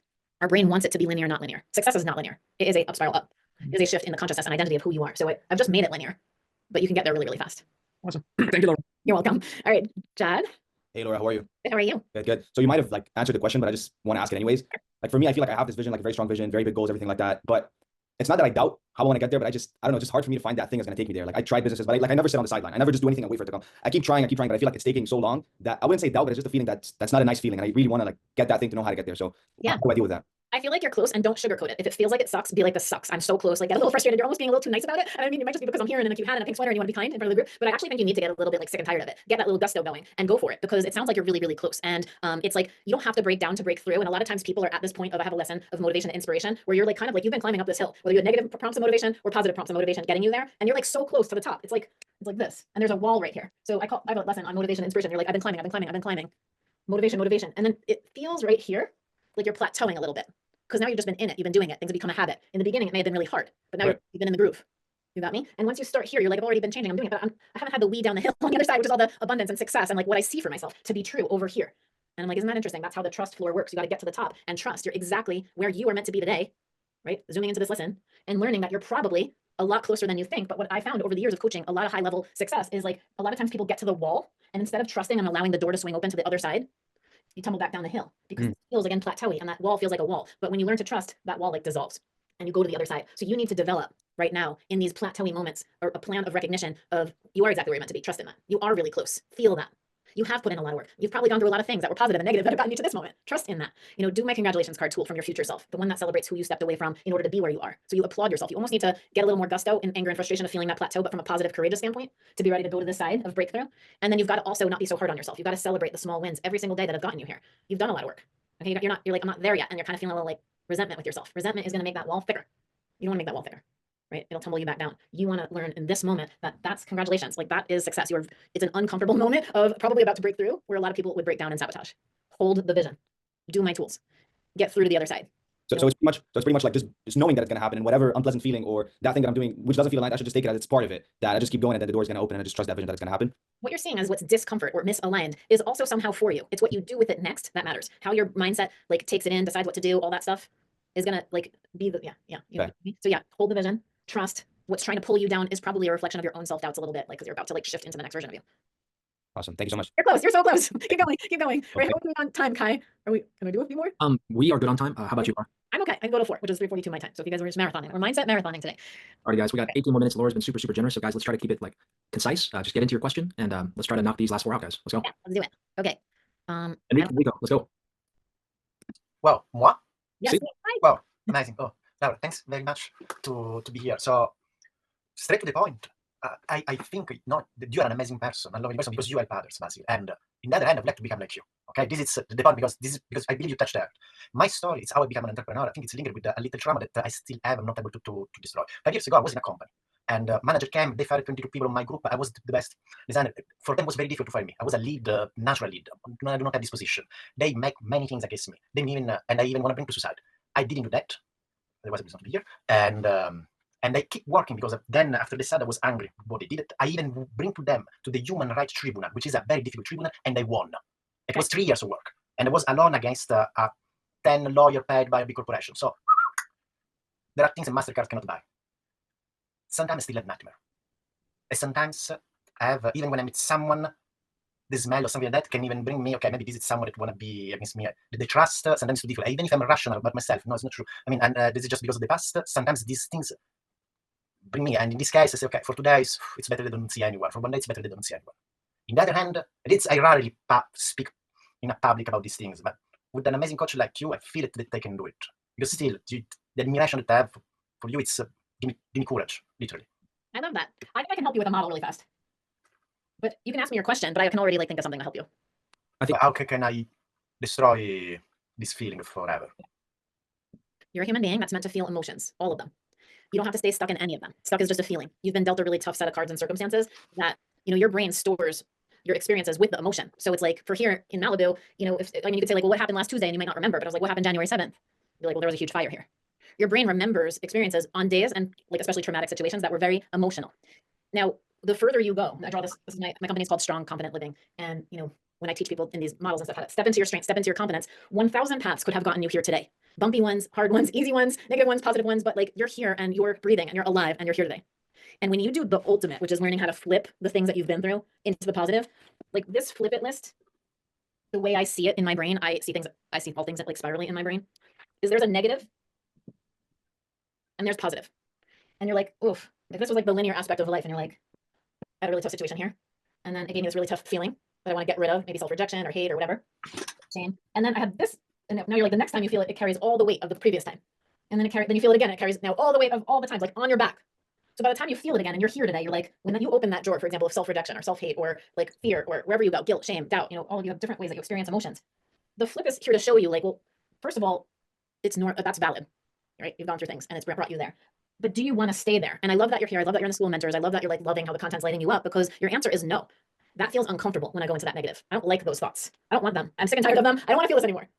Right? No, I don't want anyone to feel it. I don't want anymore. And so you're like, I don't want to keep having do-overs on this trajectory. I want to go up these floors to the trust that today moving forward, I can start reacting emotionally different, intelligently to that trigger that comes up, to that situation when it replays in my head. I mean, I have a thing that I like throw white paint on it. Like I'm a very visual learner. When like some past event for my life pops in and it brings me back to that moment, like you can literally throw white paint on it. It's my white paint method in your head and you can like paint a new scene. But my point is that what you're describing is not unusual and I'm not trying to like normalize it or diminish it. It's just, you've gone through stuff. But when you as a human steps into this trajectory of you, this happens on a very everyday basis. Let me just bring it back to a different like example. This is the day, Laura, I used to own fitness studios with my husband in Denver. So we were like, this is the day I didn't go to the gym. Like, this is the day too much pizza and had too many beers. This is the day of this. But you know what? By this day, I got so sick and tired of like self-hating myself and this and that, being stuck in all these situations that I decided to like step into the body I love, step into like taking different actions, step into thinking differently about myself and my food choices. I'm bringing it out of the context of your problem so you could just see it's the same process. Like we all go through different sets of negative experiences until one day you decide through the line of courage, that's no longer who I want to be. I need to flip that. And again, I have tools on how to do all these things. But my point is that when you flip into that top version of you, which is why you're here, why you want to learn it, you're not gonna you don't have to even step on stage and explain to everyone, like, you guys feel my strength and confidence, and I own a company called Strong Confident Living. I don't have to sit here and tell you, I told you my mom's story, but I don't have to sit and tell you all the times that my trust was shattered and broken to teach trust, or all the times that like things that just, I don't even have to be an example of who I'm meant to be. And I feel the same with you. You've been dealt a really tough set of circumstances, and without even knowing it, everyone here can feel your heart. Like, I desire more. I don't want to be defined by these things. I don't want to keep having to try to avoid them or move out of them. So my point is that I would love for you, even if you start with my free content, jump into my content. You're clearly thirsty for a shift in thinking, how to deal with your emotional triggers differently, how to respond differently, because you're meant to be the shining example of overcoming this, turning it into a comeback story, not having to tell everybody what you've been through to like, you know, you'll just be the example. It'll help a lot of people. You're going to help a lot of people. Thank you very much. I feel that. Thank you. It's very deep. Thank you. It's very deep. You're really going to impact a lot of people. Keep going. Just jump in at whatever capacity with my content you can. I promise I will be there celebrating you. And whatever. It will be a story for School of Mentor next year. That will be my dream. Absolutely. Okay. Yeah. Thank you guys. Thank you for your time. All right. Thank you. Joanna. Okay. I'll try to do like quick flips for these next 8 minutes. Joanna, Livingstone, Eddie, go ahead. Hi. Hi. Good. I'm working on 4 different projects. They're not geographically close to each other. I took maybe 36 flights last year and probably not going to be any less this year. My question is there a way, do you have a tool that would enable to stay more focused on one or the other? Because I'm working on the hardest one first, and I'm not sure if that's the best solution. I have like a 3-year plan mapped out, but I'm not sure if that's the right solution and if there's a better way that I can get results faster. Okay. When you jump in, if you jump in, okay, I forgot to even like share with you, like when you guys are in like my 6 week, you actually get access to all my other courses. The vision board course, because it sounds like you need to think bigger and broader and clearer to an all-encompassing vision that is like an umbrella where all these things fit under. That is the vision board course. I have literally designed like how to make your vision board come true and how to think bigger. You know, that's really honestly the alignment to a bigger vision. So it all seems to fit versus scatter you. Yeah. Would be huge. And again, these 6 steps that I teach you over and over again, like how to, you know, do all these tools and steps, like they're all going to help you, because once you're in happiness, like every day, you're not gonna be like, oh, another flight or oh, another thing. Like once you know the 6 tools and how to apply them, the flip it's just again one of them, but a good one. Yeah. You can really unstuck yourself. But it sounds like on a quick fix, like if you go into my content, go right into the vision board course, make it bigger, because when you have a lot of things going on, it can either make you feel like a badass because it's encompassing in a vision, or it can make you feel totally overwhelmed because it's scattering your energy. It's going to do one of the two. My energy, and I'm going where I'm pulled, right? Because it's at every location, right? And it's only me who can accomplish it. So it's not like I can set bringing you into lag. And then when you're going in through the courses, like all, I mean, you guys have been asking me about blocks and different things. I mean, all of these are lessons. You know, motivation, inspiration, that wall, like that thing that I was just, all of these are different lessons. They're like, everything's like the 20 minutes, you know, but all the things we've been talking today, you know, how to turn setbacks into comebacks, how to face your past to move forward. Every single lesson has a tool. A physical tool with steps. So once you identify like, oh, it's overwhelm. Okay, well, you know, do the vision board course and do that, like clear the clutter and step into this vision, because again, when you got a lot going on, it's either going to feel overwhelming or it's going to feel like there's a different way that you can deal with balance, getting your 100% focused energy to something versus feeling scattered about 10 things. Yep. It's going to be a focus game with your big vision. Awesome. Thank you. You're badass. Keep going. Thank you. Livingstone and Eddie, we'll wrap this up. Livingstone, you're up, brother. I'm gonna come off mute quickly. All right. Hi, Laura. Thanks for the session. Quick question was, I wrote it down, yeah. So your leadership principles are obviously and evidently extremely impactful, and I imagine they stem from some deeply held values. My question is, how has your faith shaped your approach to leadership, resilience, and the way you guide others to transformation, or rather, as you call it, flipping it? Thanks for this question. It's evolved unbelievably. I mean, I was raised Roman Catholic, and like I would say that one unbelievable thing about mindset is once you keep diving into understanding who you are, first it becomes like, you look at mindset as sometimes a physical experience and physical results.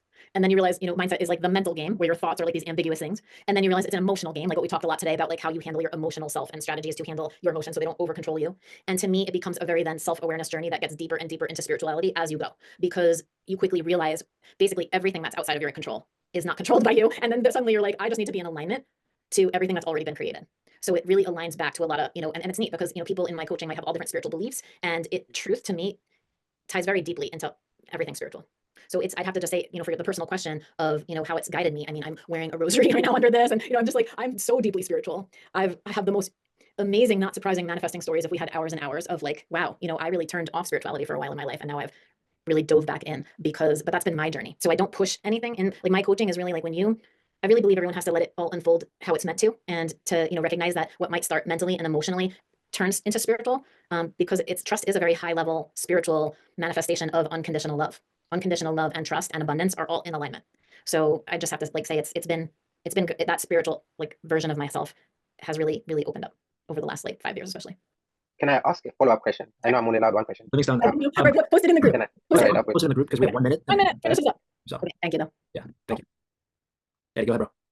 All right, thank you, Kai. Miss Laura, it's nice to meet you. I joined the call mad late. I was on a road trip. I just got back home, but just kind of hearing what you're saying and everything, I wanted to ask you, what was one experience where the challenge seemed really daunting and like it was like going to require a lot of effort, but once you got in, it was just easy? And what kind of made you realize like, oh, I can handle this, and just allowed you just to seamlessly flow through it? It was probably when I decided to move from Colorado to California. I was running really successful gyms. I just knew I was like, you know, when that hermit crab like fits its shell and then needs a new shell.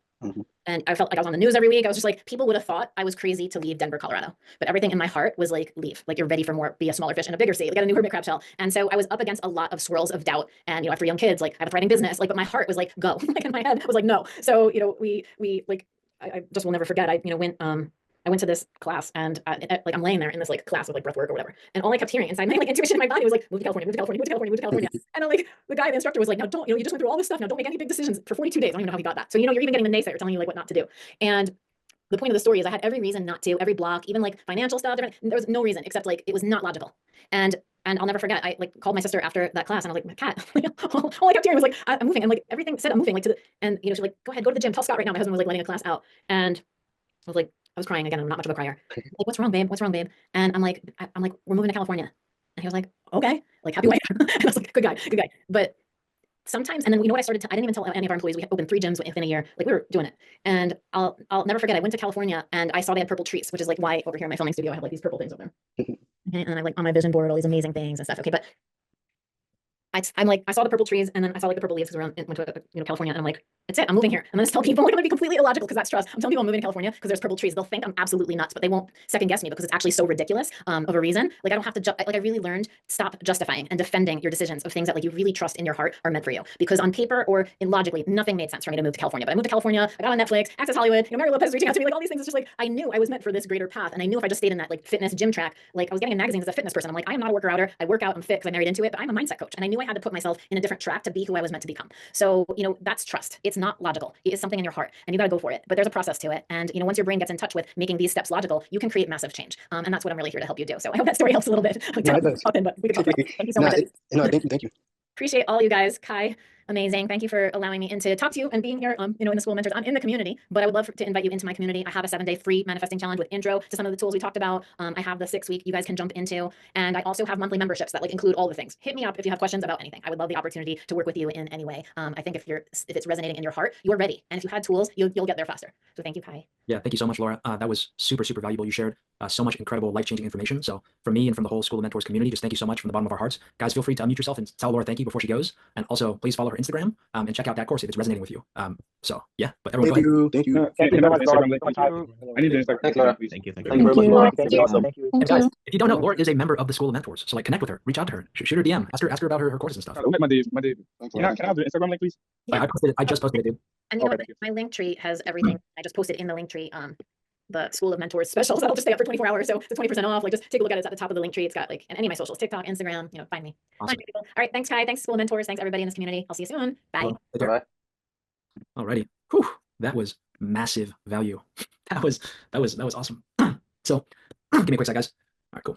For those who do not know me, my name is Kai. I'm the head of community here at the School of Mentors. It's super, super nice to meet everybody. Welcome in. And I'm going to be hosting a little recap right now, a little discussion. If anyone wants to come up and share some of your key takeaways from this call, I would love to have you up to share. I see Eva. Eva, go ahead. Take it away. Hi. Hey, Eva. Yeah, I got some good notes to share.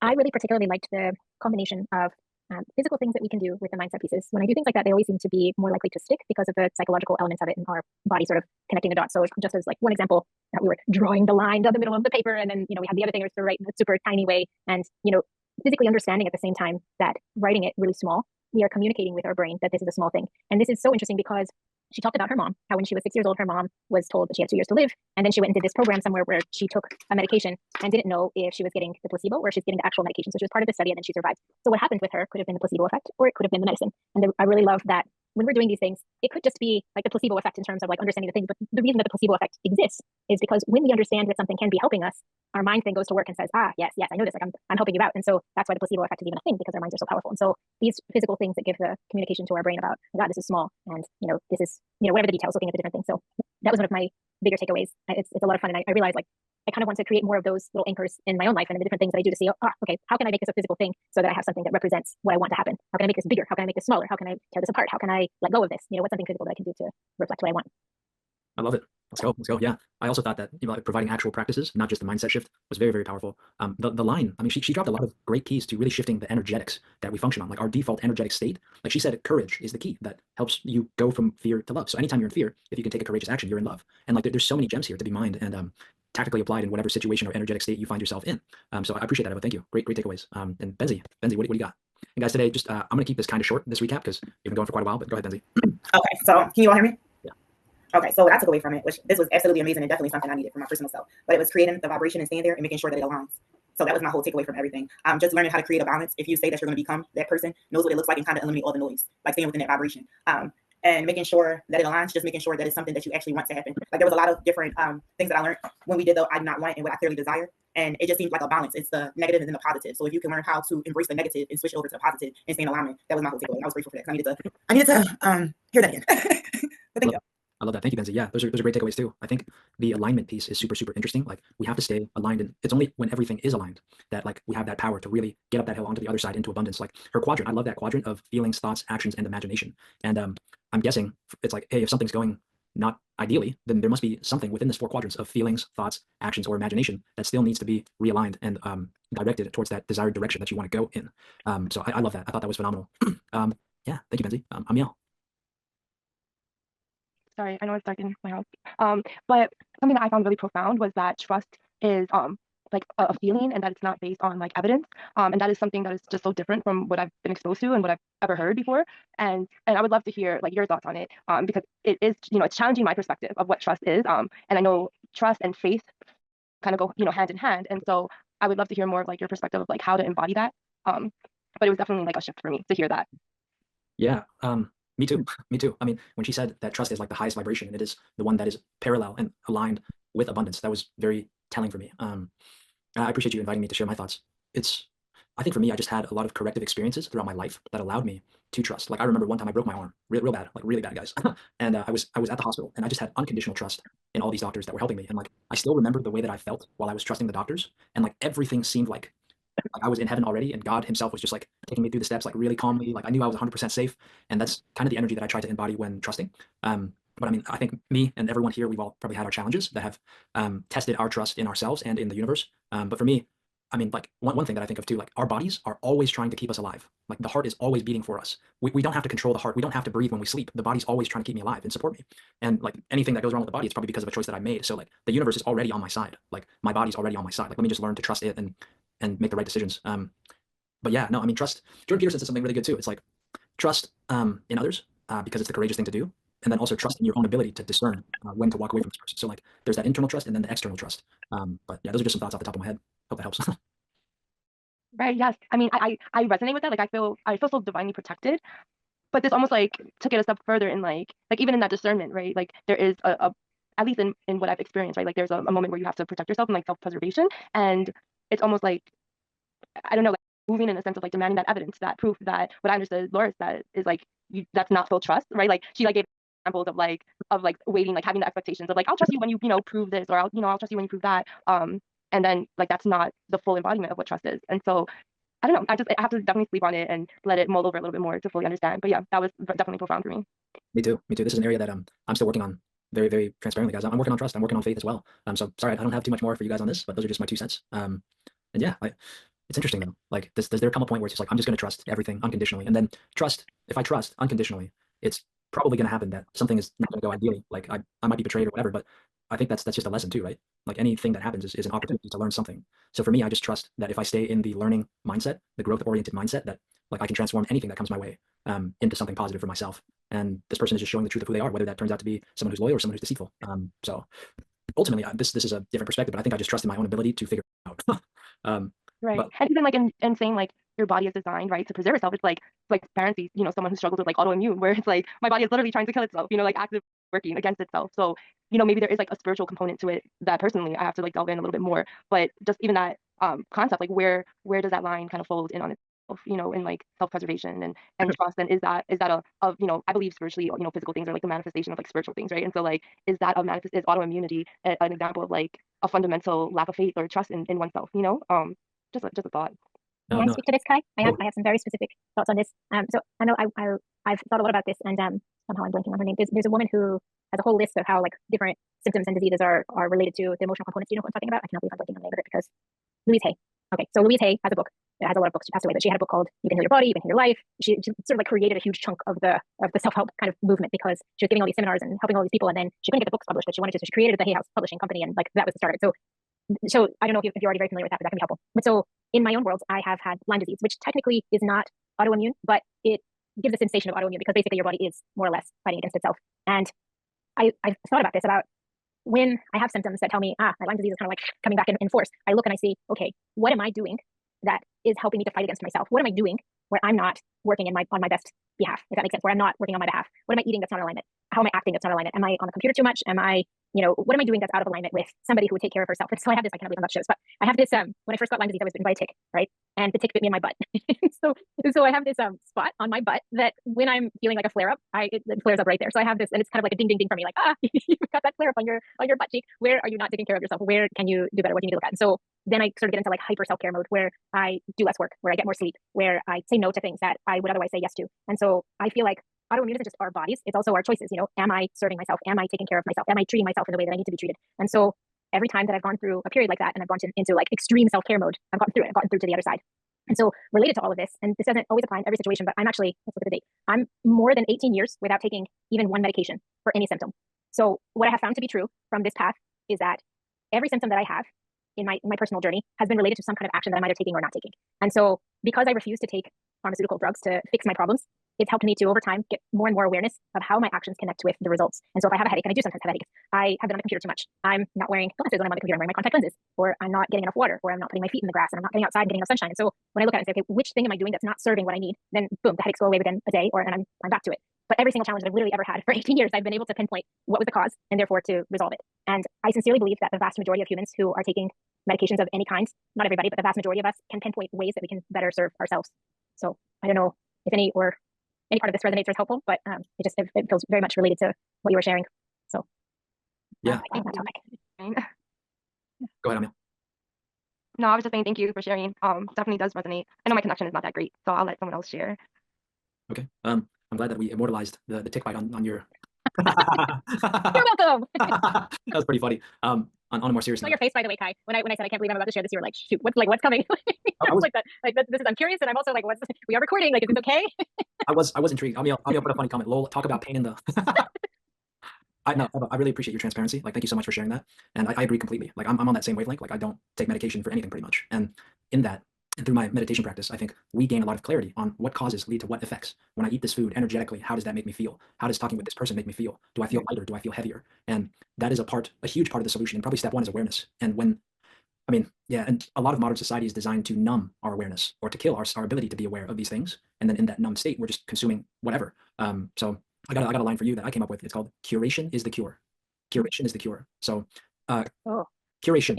Yeah. So a curator is the person, let's say in an art gallery, that selects the art for that art gallery. And just like this curator, we are the curators of our reality. We curate all the inputs that we allow into our systems. We curate our food, our environment. We curate the people we allow around us. We curate the shows that we watch, the music we listen to. And if there's something that is going out of alignment in my life, I know that I've allowed in something that should not be there. So I curate that thing out. I just don't allow that in. And then input truly does equal output, guys. Like, it's manifestation in life. It is almost formulaic and scientific, but there's also the miraculous element too. But on our side, within our power, in the things that we can control, I think we should maximize the positive inputs. Yeah, curation is the cure. And also curation out of the things that are hurting us, taking us off mission, but also the curation in of things, everything that benefits us. So curate as much in as you can that really serves you, that is healthy, and then curate out everything that doesn't serve. So yeah, that's my thought on that.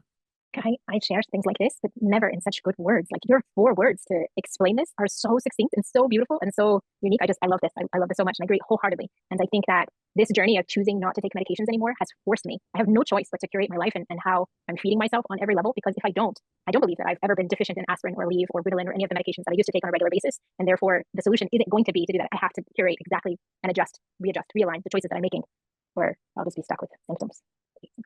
Symptoms. I hear you. And then something that really helped me slam all this home too is the definition of insanity. Insanity, a great definition, is doing the same things over and over again, expecting different results. If you ate that thing and you felt terrible, and you eat it again, you're gonna feel terrible again. Like, it's not gonna come out different ever. So I disagree with that one. Okay. I will say that. I disagree with that one on some level, because there was a time. Are you familiar with the meditation that's like, I'm not my body, I'm not even my mind. You go back and forth, six counts one way, 6 counts the other way, inhaling, exhaling. It's a thing. I don't remember who is the guy who created this, but it's basically, I'm not my body, I'm not even my mind. You meditate on it. So about 11, 12 years ago, I don't eat gluten. Gluten is not for me. But about 11, 12 years ago, I was like, I think I can meditate my way out of this. I think I could like reprogram my body to be okay with gluten. And so I did this meditation over and over and over and over for weeks, every single day. And then on my husband's birthday, so this would be November 19th, 2013, because I definitely remember the year that it was, we went out for pizza.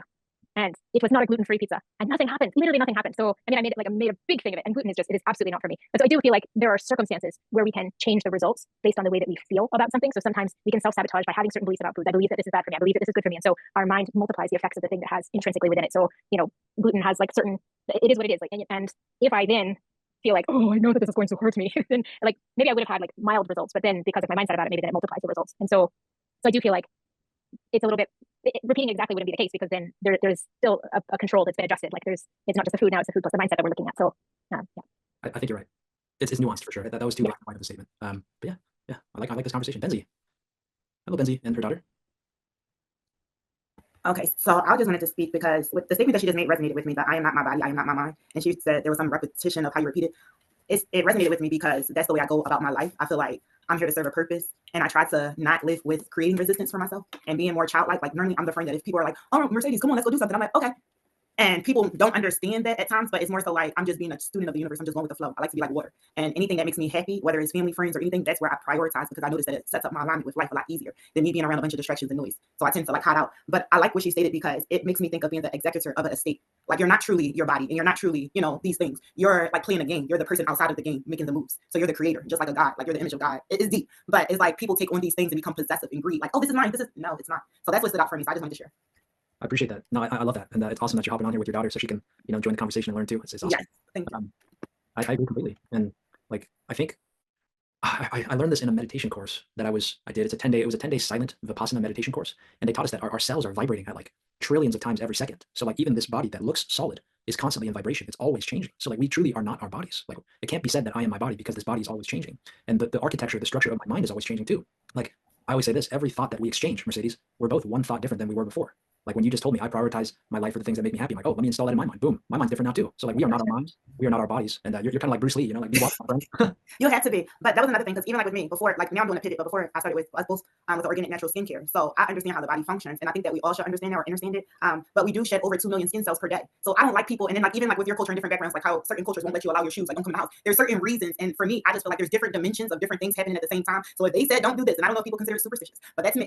I am not doing it if I don't like what I heard the result is of doing it. I just feel like that's a different dimension, and that's the rules for that timeline. But on my timeline, on this earthly plane or 3D, when it's a 5D, it's a transition. So that's a very powerful frame. Like this is my timeline, and I'm not budging from that. That's a very powerful frame. I appreciate that.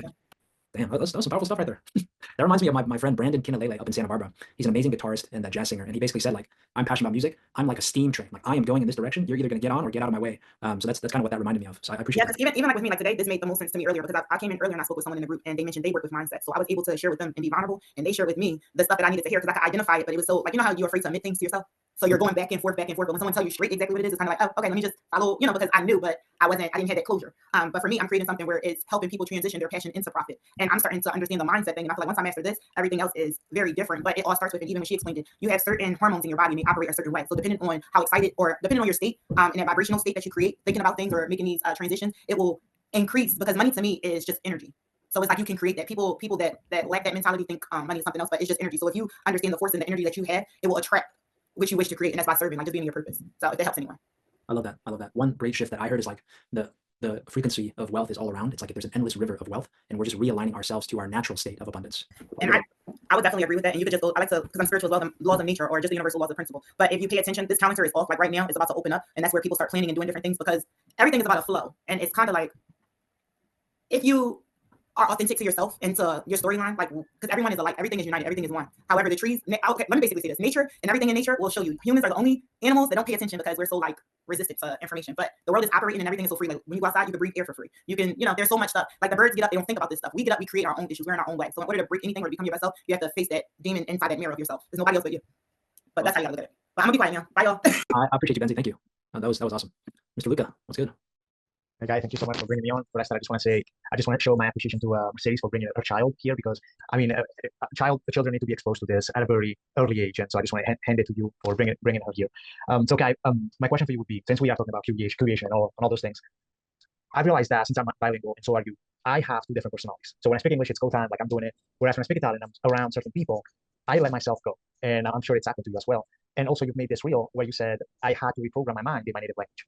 So have you ever felt like have you ever felt that way where you have two personalities in those two languages that you speak? And how did you reprogram your mind for success in your native language to remove all the limiting beliefs? Because you said that you have limiting beliefs in your native language and you did not know that. So once you curated them, everything changed, right? Yeah, no, that's a great question, Luca. I appreciate you bringing it up. Thanks for the shout out to my reel. Yeah. If you guys want to follow me, I'll drop it. It's at Kai Convery, just on Instagram. But dude, I had a few different experiences that made me really feel like, wow, I need to relearn Chinese and rewire it. So I'm going to tell it from a logical angle and also like an experiential angle. So logically, right? I was born in China, made in China.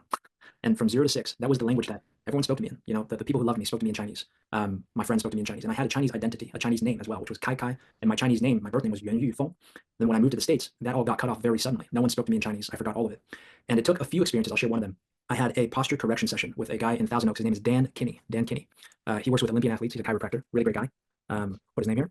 And he gave me a free posture correction session. And when I stood up from his table, I felt this insane rush of just energy just shooting up my spine. And then there was a voice in my head that started chanting my Chinese birth name. It's like Yuan Yu Feng, Yuan Yu Feng. It was insane, guys. But like I'm telling you, that is literally what happened to me.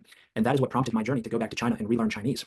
Now, I reached a point where I felt like, hey, like I've got all these amazing positive mindsets in English, but there's certain results that I'm not getting. And Luca, to answer your first question, do I feel like I had two personalities? It's not that I have two personalities, but it's that using the different languages puts me into different energetic states. So I feel like two different people, but it's not.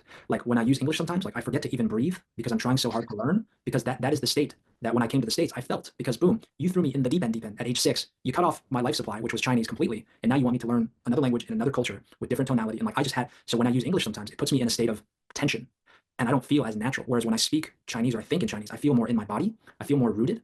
And when we feel different configurations of energy, that can feel like we're two different people, but it's not. That's not true. Like it's just a feeling. It's almost like an Iron Man. You know Iron Man, guys. Yeah. Iron Man. He's got Mark 1, his first suit. He's got the second suit. He's got the third suit. He's got the big Hulkbuster Iron Man suit. He created all these Iron Man suits, and different identities are like these different Iron Man suits or Iron Woman suits. Like when I think in Chinese, I'm like this Iron Man suit. I'm just stepping into this one right now. When I use English, I'm stepping into this one right now. When someone calls me this nickname, I'm stepping into this one right now because it activates all the neural connections that have built up through my experience in that identity. And how did I rewire it? Well, first, it's just through repetition, bro. Like that was my first tool, just sheer repetition. I'm going to share a story from my college days with you guys. So I joined a fraternity at UCLA called Lambda Chi Alpha. That was my Greek fraternity that I joined. And there was an activity where we choose our big brothers to be our mentors for the fraternity. I chose these 5 guys, and I don't know why I did this, but I had a bad habit of telling little white lies to get people to like me more. Like I told the number 1 and number 2 selections on my list that they were both number 1.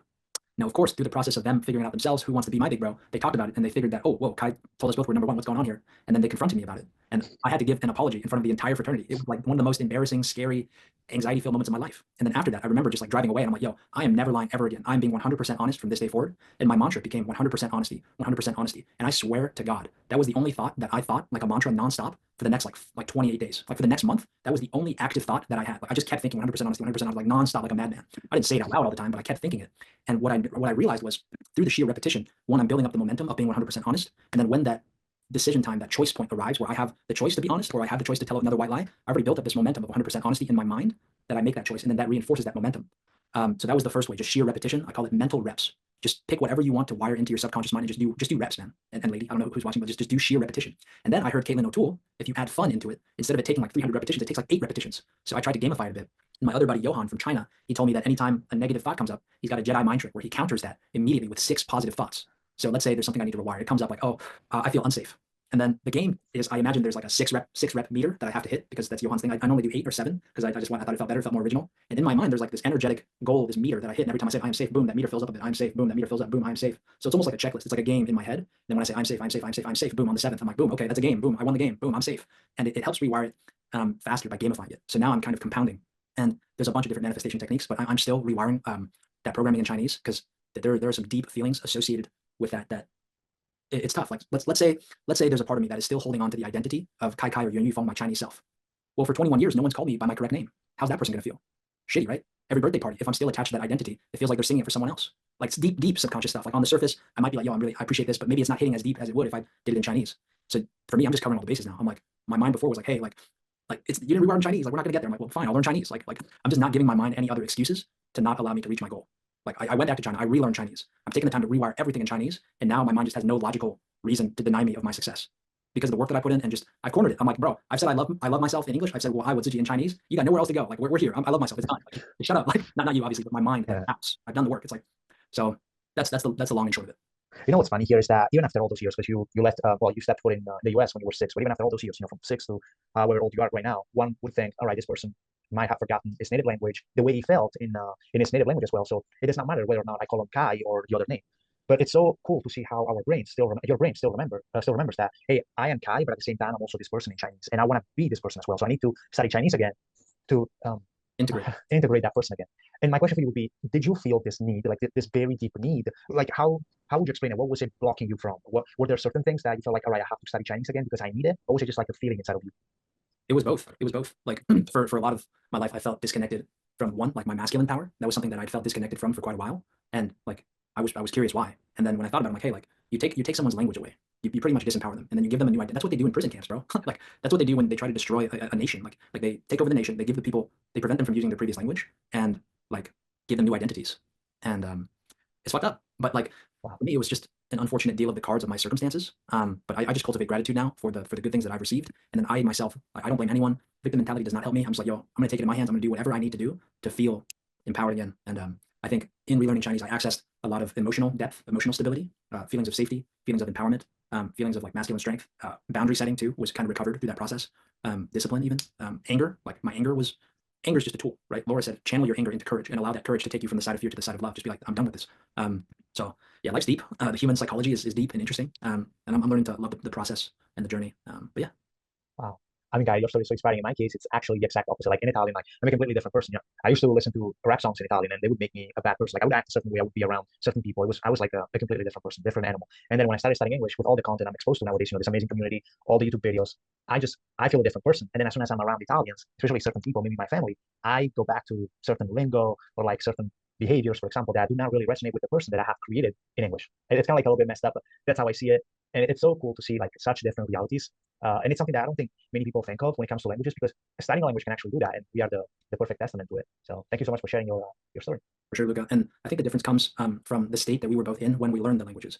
When I was learning English, I was in a state of stress and massive change, maybe too big of change for a kid to healthily adapt to, like a different country. And you've cut off the home language too. Like most times when people move, they keep the mother tongue, you know, There's a sense of continuity. And then for you, learning English was like a new adventure. It's a new world. It's exploratory. You're tapping into new potentials. Whereas for me, English was like, I need to survive. So like, I think that can account for a lot of the differences that we feel. Now, my question for you is, do you think for you it's still necessary to rewire stuff in Italian, or could you just go and take off with English and just leave Italian behind? I mean, I've told people that 90% of my days I spend in like speaking English, and I just speak Italian with my family. So I do not really care at this point. Like I don't mind it at all. I don't find it a necessity anymore. It's at this point, it's just like a tool that I use to communicate with my family, but that's it. So no, I don't think so. But it was just a question that I had because after I saw your reel, I was like, he is onto something, and I think there should be more research on it. Like because I don't think there is any at all, honestly. But it was really cool. Thanks, bro. I appreciate you bringing it up, man. And it's always good to talk to you about stuff like this, Luca. Absolutely. Thank you so much, guys. Thank you, bro. I appreciate you. And I think it'll be great to have William up because William is Chinese and is learning English. Oh, awesome. William, what are your thoughts, bro? Can you hear me? Yeah. Okay. I'm in China right now. All right. Yeah, and it's my 7:55 a.m. And I just started listening to this while I'm 5 a.m. I'm just putting my phone away, turning everything off, and while I'm sleeping or listening to today's podcast. And today's talk is great. And while I was sleeping, I just woke up hearing you telling the how it feels like as a Chinese and learning English and how that affects you. And yesterday, I was learning something about my family, my parents, and there's a spiritual mentor. She says about we are not ourselves, but one member of our whole family system. And that comes from a system called let me check that out. Called family constellation. And that's a guy called Bert Hellinger from German. And that means, let's say, our lineage actually affects us. It's a collective subconscious mind. And she gave out the example saying, I never met my grandgrandpa, but somehow his energy still exists. And from maybe Buddha's perspective, we have reincarnation. And our body vanished, but the energy stays there. And for someone who have some very bad habits, let's say their parents do crime, and they do crime, and their kids do crime. And in Buddha, they call it yeli. Have you heard about that? It is like a karma. And for they have a very repulsive repetition through the whole family. And she also gave out an example saying, if a kid was never accepted in the whole family, no one wants him, and he was cut off from the whole lineage. And from the family side, they would choose a new member to substitute his position, which means his energy would be would be carried on by a new member. That's how family system works. That's wild. And they were saying so I haven't been back in China for 5 years, and I have some cut off with my parents. So either culture-wise or other side, we always have conflict and confrontations for how I want to navigate my life. But through some positions, I often feel powerless. And from the spiritual wise, it's like parents are our source of we through our parents coming to this world. If we didn't accept our parents or cut off from them, we lose our power. even though like no one wants to, someone who don't want to accept this, they have great conflict with their parents, they cut it off, but there are some energies they can never cut it off. And when I came back into China and relearn about how Chinese do things, I feel there's a lot of subconscious stuff is happening while I'm having dreams. I'm dreaming about my parents, my grandparents, and how they do things in China. It feels so different, and I have some undiscovered truths I need to find out.